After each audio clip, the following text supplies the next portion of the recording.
Chapter 1. Capitan Pike. It was a dark and quiet night near the port, where all of the pirate ships stay before they sail. There were no lights on the street, and the only sounds were the laughing and singing behind the closed door of a bar called the Blue Dolphin. A man wearing a black pirate hat opened the door of the Blue Dolphin. He had a black patch over one eye and a scar on one side of his face. Everyone suddenly became quiet. A sailor at the bar asked the barman, "Who's that?" "That is Captain Pike, the greatest pirate in all the world. They say he's stolen from the Queen of England, the King of France, and the King of Spain." Captain Pike walked slowly around the tables, looking closely at each man with his cold, gray eye. He had a very serious and cold way of talking. "I'm looking for sailors, and I need the best there are around." A big man in a white and blue shirt with a blue scarf around his neck stood up in front of Captain Pike. "You won't find anyone stronger than I am, Captain. Tell me where to put my name, and I'm ready to sail." Captain Pike looked into the man's eyes. His eyes were blue like the sea. Captain Pike's eye became narrower as he talked to the man. "I'm sailing to the Bermuda Triangle to get Blackbeard's treasure." The man in front of him slowly sat down. Others began to whisper. The barman said to the sailor, "Nobody has ever found Blackbeard's treasure. They say it was lost somewhere in the Bermuda Triangle. All those who have tried to find it have never returned." Captain Pike continued to walk among the men. He knew it would be difficult to find men to go with him, so he talked about the treasure to excite them. "They say there are diamonds as big as your nose, rubies, gold, pearls. Blackbeard was a pirate like us. It's in our blood. I'm sure he would want other pirates to have it." Suddenly, a loud scream came from a dark corner near the stairs. A very old man with thin white hair and a shining gold tooth walked out from the darkness to talk to the men. A large white bird sat on his shoulder. "You don't know what you're saying. That treasure must always stay with Blackbeard's ghost on his ship. It is his punishment for hurting the natives of the islands. Go to Rum Island. The natives there will tell you the story." Captain Pike looked down at the man, angry because he was trying to start trouble. He wanted to kill the man with his knife, but instead, he reached into his coat and took a bag full of gold coins out of his pocket. He put it on one of the tables next to a long white piece of paper he had. "I've got 100 gold coins here. I'll give one to every man that puts his name on this piece of paper and sails with me tomorrow, at midnight." The men forgot what the old man said when they saw the gold coins. They ran to sign their names. Captain Pike stared at the old man once more. The old man looked at him too, and left the bar with his bird. Captain Pike yelled to the bartender, "Bartender, drinks for everyone. We sail tomorrow." Chapter 2. Blackbeard's Treasure. The sun was shining brightly on the blue water of the Atlantic Ocean. A beautiful big ship with large white sails and the English flag was sailing towards the Bermuda Triangle. The ship's name was the Queen Anne, and it was going to the Bermuda Triangle to trade gold. The captain of the ship was in his cabin, writing in his logbook. Sunday, 10th of December, 1712. It is the 17th day of our voyage and still no island in sight. The men are beginning to complain. and I am afraid they are going to create problems." A knock at the door stopped the captain from writing. "Enter." "Captain, a strange ship is sailing towards us. It has no flag, so we don't know where it comes from. They need you on the bridge." "I'll be up in a moment." The crewman closed the door and the captain wrote one more sentence in the logbook. "Our luck may have just changed." The strange ship was half a mile from the Queen Anne. It looked old and abandoned. The captain brought his telescope up to his eye. "Sail close to it and we'll see if anyone is on board." One of the crewmen flashed a light 3 times quickly, waited 1 second, then flashed it 2 more times. There was no answer. "Open the cannons and sail next to it." The strange ship moved slowly through the water. There seemed to be no one on board. The sails had holes in them, and there was broken wood all over its deck. The captain called over to it. "I am Captain Scott, serving Her Majesty the Queen. If anyone is aboard, state your name and who you serve." There was no answer. "Lower the boats. We're going aboard." Captain Scott and 12 of his men rowed 2 small boats from the Queen Anne to the empty ship. A rope ladder was hanging down from the ship's side. The captain and his men used it to climb on board. There was no one on board. The captain and his men looked around the ship, but they found nothing. There was no one at the wheel, but the ship somehow continued sailing. "I've never seen anything like it, Captain." "Neither have I, and I don't like it. Let's follow it and see where it goes." They were ready to leave when one of the men saw a chest at the side of the ship, under some old fishing nets. They took off the nets and broke the old black lock. Inside, they saw beautiful shining diamonds, pearls and gold. The men were stunned into silence. The captain looked at one of the gold coins. It had the picture of King Edward VI on it. "This coin is over 100 years old. It is not even in use anymore." "What should we do with it, Captain?" "I don't see why we should leave it here when there is no one on board. Close it, and we'll take it with us." When all the men were looking at the treasure, something like a black shadow came to the top of the stairs going down to the cabins below. It stayed back in the darkness of the stairs until the men moved the chest to their boats. No one could see it, but the shadow was really a ghost that looked like a pirate. He wore a long blue coat and had a shining silver sword at his side. He had a red scarf around his head and a long, thick black beard. He followed the men to their boat and sat on top of the chest. No one could see him, but it was Blackbeard, and the treasure was his to watch. Chapter 3. The Queen Anne.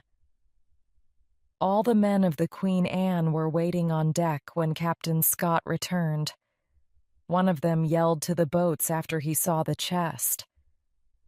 "What have you brought us there, Captain?" Another man answered, "It's gold and rubies and diamonds." The captain didn't want the men to get too excited, because he didn't know if he should keep the treasure.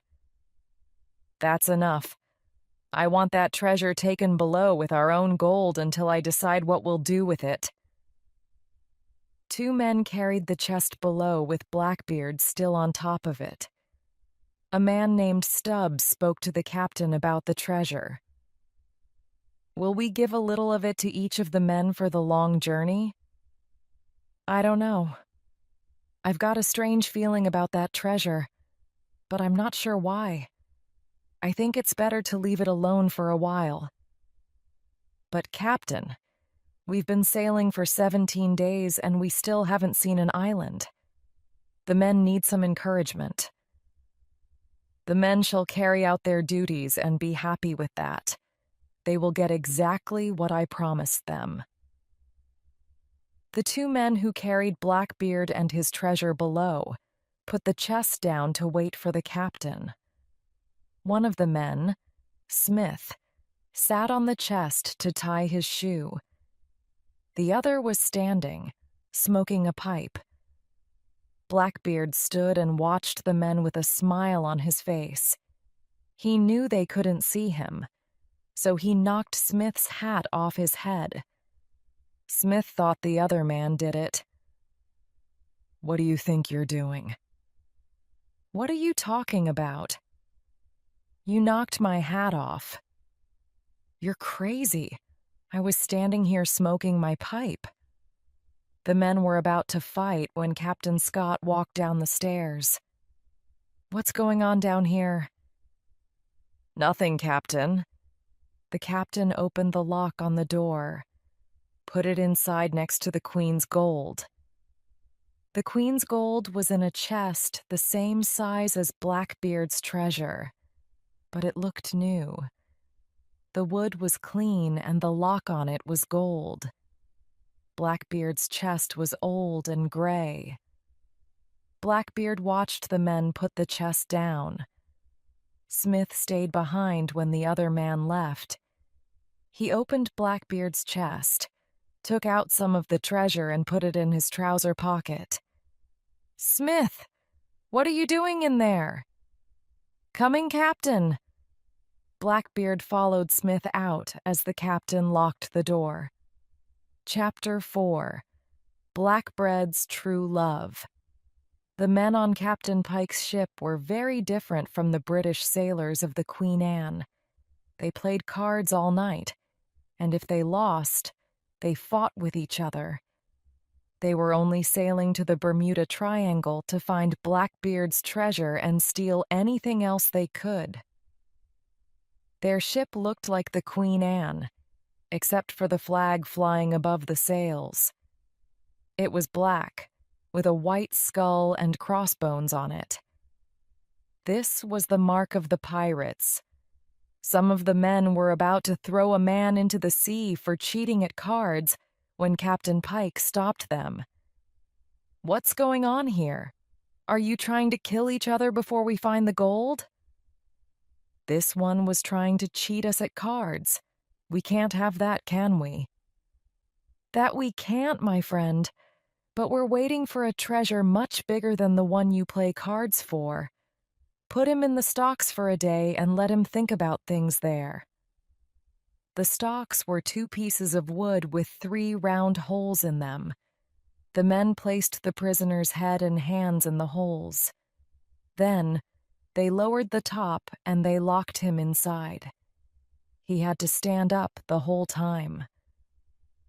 Captain Pike was standing next to his first mate, Santiago, at the wheel of the ship. Santiago asked him about the danger of finding Blackbeard's treasure.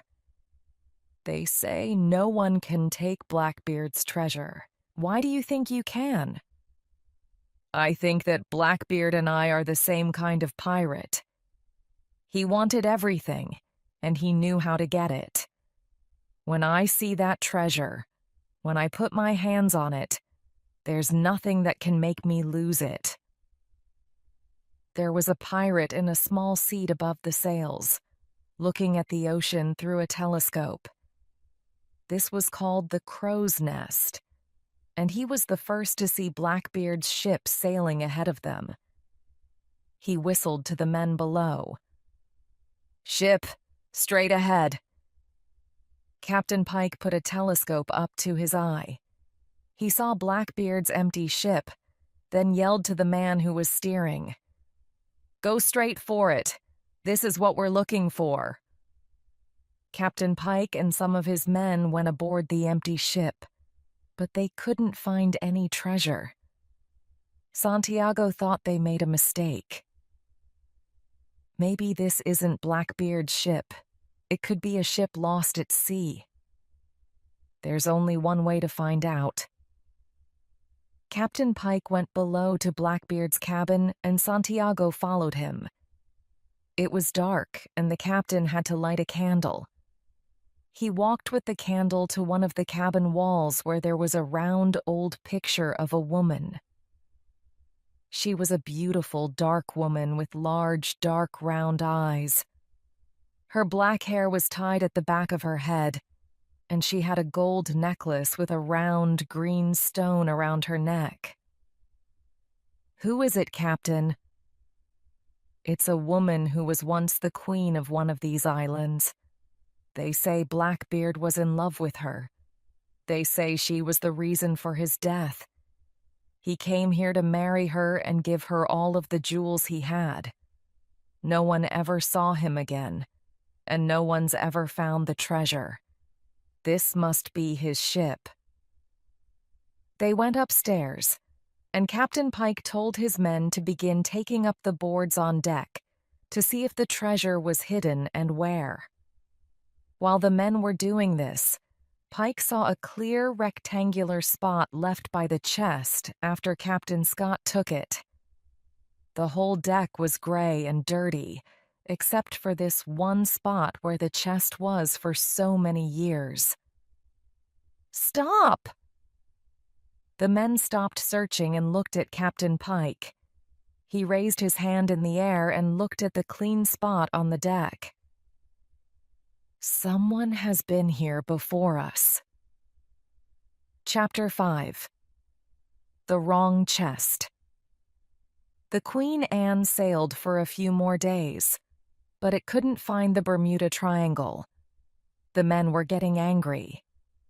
Captain Scott heard more and more talk about the treasure, so he decided to call the men and speak to them.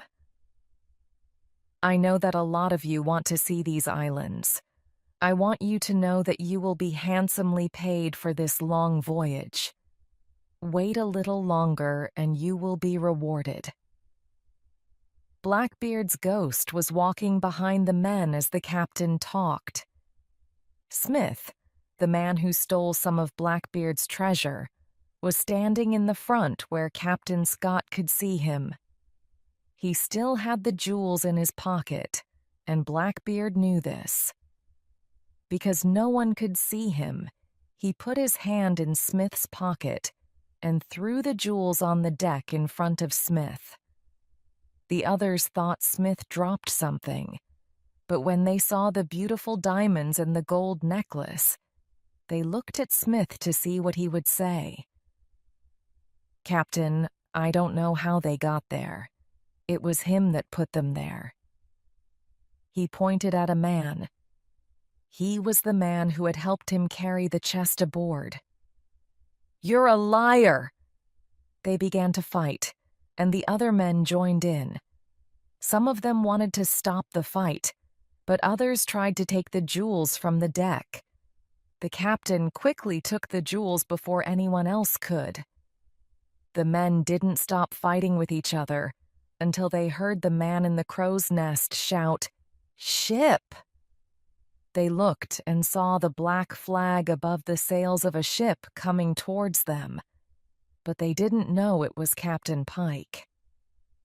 Captain Scott looked through his telescope, then called to the men, "Enemy ship approaching.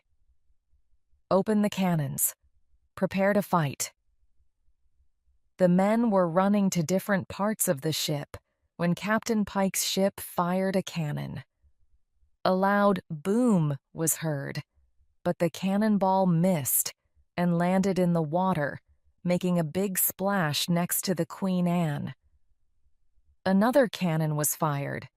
This one hit one of the Queen Anne's sails. The Queen Anne fired back, and the battle began. It was a fierce battle. The sails on both ships had holes in them and were on fire, and there was black smoke in the air. When the ships were close enough, the pirates used ropes to jump onto the Queen Anne. All the men were fighting with swords, so there was no one to watch the treasure. Captain Pike jumped on board the Queen Anne. He went below with 2 of his men where Blackbeard's treasure was. Captain Scott saw them below and followed with his sword in his hand. Captain Pike turned to fight him. "I know you've got that treasure, and I'm not leaving without it. You will die before you touch a piece of what's behind that door." Blackbeard was watching all of this. He followed Captain Pike downstairs, and when he had the chance, he hit him over the head with a piece of wood. Captain Pike was surprised. He didn't know what happened. "Quick, open that door! Now!" Pike's men broke the door open and Captain Pike opened both chests. He left the Queen's gold pieces and put his hands on the shining jewels of Blackbeard's treasure. "Look at these beauties! I've never seen such colors. Blue diamonds, pearls, red rubies." Blackbeard closed the top down on Captain Pike's hands and he screamed in pain. "Good God, open it! Open it!" His men helped open the chest, but both Pike's hands were badly hurt. "Take that one with us. We'll come back for the other later." Captain Pike was looking at his injured hands. His men were very surprised at what happened. So, they picked up the wrong chest. It was the chest with the Queen's gold in it. Blackbeard was smiling at Captain Pike, knowing that no one would get his gold. He didn't know himself that they were leaving his treasure behind. So he sat on the chest that the men took back to the pirate ship. Chapter 6. Rum Island. The Queen Anne was badly damaged, and many of its men were hurt. The captain was in his bed, with a white bandage on his head. His first mate, Mr. Stewart, came to see him. "Captain, the men have found the door to the treasure broken open. It seems Pike and his men took the Queen's gold, but left behind the treasure we found on that ship." "How is the ship and the men?" "Many men are hurt, sir. Our sails are badly damaged. We're now sailing to an island we've seen about 2 miles away." "Mr. Stewart, have someone watch that treasure. It's all we have left." The Queen Anne moved very slowly with all of its sails pulled down. The men were sitting or standing quietly along the deck as the ship anchored, a half-mile from the beach. They were tired and hurt from the fight with the pirates. The sun was shining and the island looked beautiful, but the men were not interested. The captain came up on deck and began ordering the men. "Lower the boats. I'm going to the island to see if we can get something to fix these sails. I want to take that treasure with us. We don't know what we'll have to give them." The island had a long beach of white sand with tall, green coconut trees on it. They pulled their boats up onto the sand. As they were deciding which way to go, they saw a native boy jump from a tree and run away. The captain spoke first. "Let's follow him. He may lead us to his people." The boy led the men through the green hills of the island. He stayed far ahead of them but stopped whenever he wanted them to see him and follow. There were tall green plants on the hills, and the air smelled of vanilla. "What's that smell? It smells like rum." "It is, and these are the sugar plants they use to make it. They break the plants apart and mix the rum in large barrels. It smells as if they're making sweets. It'll be nice if we get to taste it." The men laughed as they walked on. When they came to the top of a hill looking down onto a village, they saw natives working near small houses made from trees and leaves. The small boy they were following ran into the village before them, and everyone began looking up at Captain Scott and his men. They stopped what they were doing and waited for the sailors. A tall, dark, and very beautiful woman in a white headdress was standing in front of the natives, waiting for Captain Scott. She had large, dark eyes, and she wore a gold necklace with a green stone, just like the one in the picture on Blackbeard's ship. Her name was Queen Aliana, and she was the Queen of Rum Island. The sailors put Blackbeard's treasure down behind Captain Scott when he went to meet the Queen. "I am Captain Scott of the Queen Anne from England. We've come here to trade our gold for anything you may have to offer. But we also have a problem. Our ship is badly damaged. We need to fix our sails." "Welcome, Captain. I am Queen Aliana, and this is Rum Island. Come and sit with us and show us what you have brought." The sailors sat in a circle around the treasure chest. Captain Scott sat next to Queen Aliana, and all the men were offered a cup of the island's rum. When Captain Scott opened the chest and showed the Queen the shining treasure of jewels and gold, her eyes widened and she stood up. "Where did you get that?" "It's not really ours. It's something we found on an empty ship at sea. Our gold. Take it away. We do not want it here. It is cursed. The man who owns it must have it back. You must take it back to where you found it." The Queen waved her hand.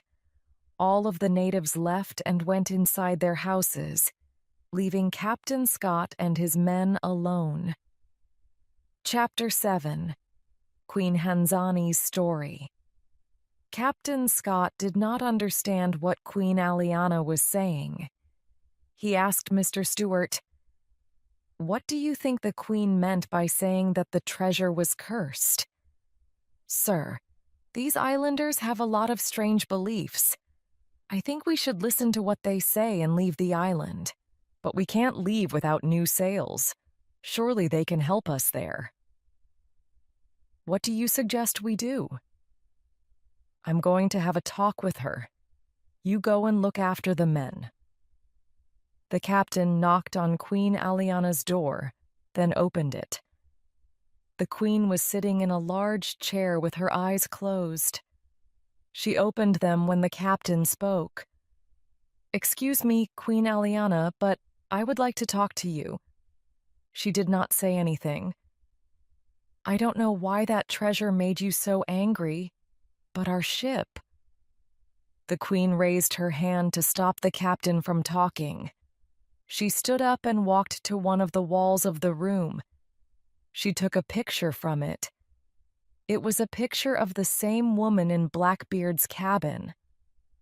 Without her headpiece on, Queen Aliana looked exactly like her.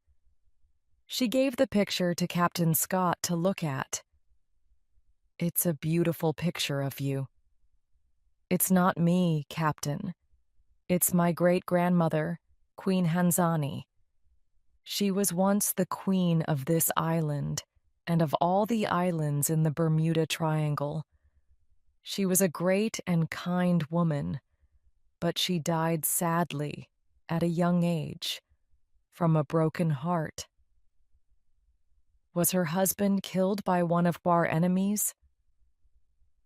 "We had no enemies at that time, except for the pirates who came to steal from us. The man she loved and married left these islands and changed into an evil person." "Does this have something to do with you not wanting the treasure we showed you?" "Captain, sit down and I will tell you a story." The captain sat in a chair opposite the Queen. Her large, soft eyes made him feel very relaxed. He sat back in his chair and listened to her story. He saw everything as if it was all happening right there in front of him. "When my great-grandmother was 16, she and a boy her age promised to love each other forever. So they married, and sometime later that boy left the island. He said he was going to sail around the world and bring back all of the things which would make their life together perfect and happy. While he was gone, pirates attacked the island. They killed Queen Hanzani's parents and stole everything they had. Many people died because they had no food. Queen Hanzani found a way to make rum from the sugar plants so they could trade it with others for food. She made the island strong, and soon all of the people from all of the islands in this triangle began working together so that the pirates would never do such a thing again. Everyone knew the queen did this so her true love would have a home to return to. Each morning she would walk along the beach to see if his ship was coming, and each morning she returned a little bit more sad. When he finally returned, it was awful. He returned as a pirate with a chest full of stolen treasure. He wanted to give it to Queen Hanzani and take her away from the island to live with other rich kings and queens. She was furious. "Pirates killed my parents, and now you want me to touch stolen treasure? But I did this for you, to make you happy. Throw it into the ocean and live as we do, and I will be happy." Throw it into the ocean? After all the years I spent getting this, I was almost killed many times. If this treasure means more to you than I do, you keep your treasure. The queen left him, and in anger he sailed from the island. There was a terrible storm. We call it the storm with the large face. The clouds were so large that they looked like the face of a man blowing onto the sea. The pirate ship was destroyed, and now a ghost ship travels these waters with Blackbeard's ghost on it, watching the treasure he thought more important than love. My great-grandmother died in her sleep that same night. I wear this necklace to remember her. The pirate's ghost and his treasure are there to remind him, and anyone else who tries to take what is not theirs, that they will never be happy. You have that treasure, Captain, and you must take it from this island and put it back on that empty ship. Otherwise, you will never leave the Bermuda Triangle alive. Chapter 8. The Face in the Moon.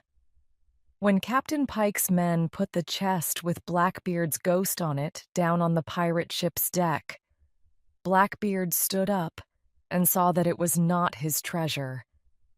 He opened the top, picked up the gold coins in both his hands, and threw them to the ground. The pirates could not see Blackbeard. They only saw the chest open itself, and the gold coins flying in the air and falling to the ground by themselves. The gold, Captain. It was flying in the air. Who opened that chest? The treasure. Where is the treasure? Blackbeard ran to the ship's side to see if the Queen Anne was still nearby. It was gone. He let out a loud scream, but no one heard him. His voice disappeared into the gray clouds that were beginning to cover the sky. It began to rain heavily that night. Santiago and Captain Pike were sitting in the warm yellow light of the captain's cabin below deck. "How long will it take to fix the ship?"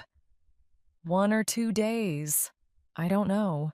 We'll lose that English ship, and I want that treasure." "But, Captain, we've got the gold. Why do you want more?" "You don't understand. That treasure is more valuable than 10 chests of gold. It has some magic in it. There is a story behind it, and I think the man who has it is going to feel he has everything." Blackbeard was alone at the front of the ship, looking out at the dark sea. Everything around him was wet. The men had gone below deck for the night. Slowly the rain stopped and the clouds moved away. a full, shining silver moon appeared, lighting the sea in front of him. Blackbeard looked into its round face for a long time. It looked like a round ball turning and turning.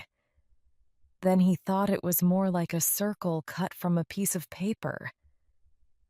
Suddenly, a face appeared in it. It was the face of Queen Hanzani. She closed, then opened her big, brown eyes slowly. She was smiling at Blackbeard. She looked to her left, and Blackbeard did the same. He saw a light in the distance. The light was Rum Island, but no one knew it. The Queen's face disappeared, and Blackbeard ran to the bell near the ship's wheel.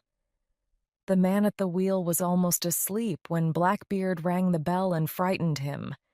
Captain Pike, Santiago, and the other men ran upstairs. "What is it? What do you see?" The man at the wheel was still trying to wake up. "I think it's a light." Captain Pike looked through his telescope. He saw the beach of the island in the moonlight. Then he saw a light coming from the Queen Anne. "Santiago, tell the men to drop the anchor. We've found the treasure, and this time we're not going to lose it." Chapter 9. The Circle of Fire.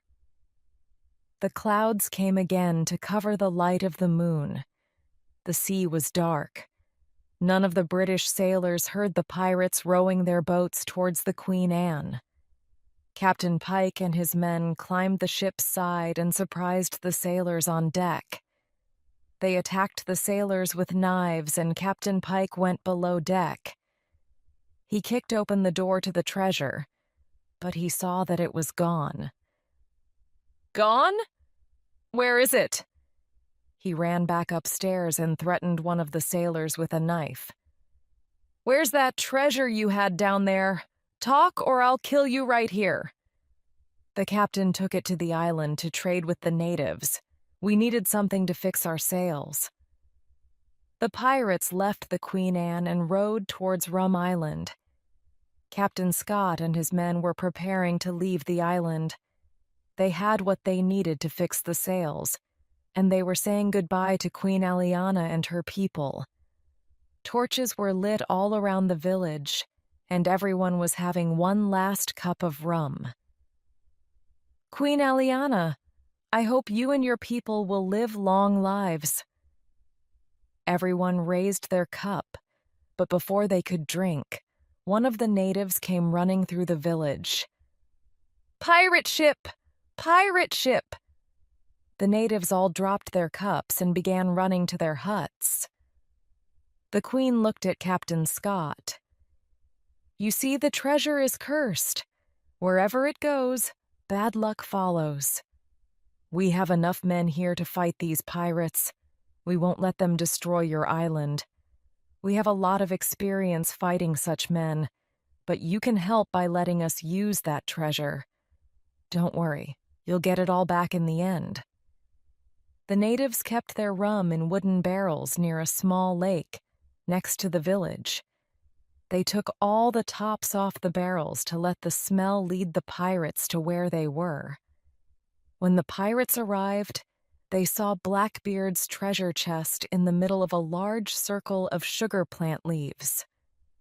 Queen Aliana was standing outside the circle, holding a torch. Captain Pike saw the chest first. "There it is. Take it." "I wouldn't if I were you. You can't come here and take whatever you want." "Who are you? I'll do what I want." Captain Pike and some of his men walked over the sugar leaves towards the treasure. The leaves had rum on them, and Queen Aliana set them on fire with her torch. The pirates and the treasure were in the middle of a circle of fire, unable to move. "You see, Captain, your eye for treasure has kept you from seeing what you should see. It's always the same with such men." Captain Scott, His men and the natives came out from behind the trees and houses to fight the pirates. They put out the fire, and Captain Pike, with his 6 pirates standing next to the treasure, took out his sword. "I'll fight to the death for this treasure. No one'll have it if I can't." He and Captain Scott fought while the others watched. "You won't kill me, Captain." Their swords were locked together, and they were looking at each other fiercely. Captain Pike reached for a knife in his belt. "Watch out, Captain. He's got a knife." Captain Scott saw Pike's eye grow wider. Then he fell back. A knife with blood on it was in the air. No one could see that Blackbeard's ghost held it. Chapter 10. Blackbeard's Peace. Blackbeard dropped the knife to the ground. "Look, the knife, it moved by itself." "It's the curse of the treasure. It's a message from Blackbeard." No one could see the ghost except for Queen Aliana. She had her great-grandmother's eyes, and those eyes would always be able to see him. She walked towards him, away from the other men, who were preparing to take the pirates to the Queen Anne as prisoners. "When you return to this island, you always bring unhappiness to a woman's heart. First, it was my great-grandmother's, and now it is mine.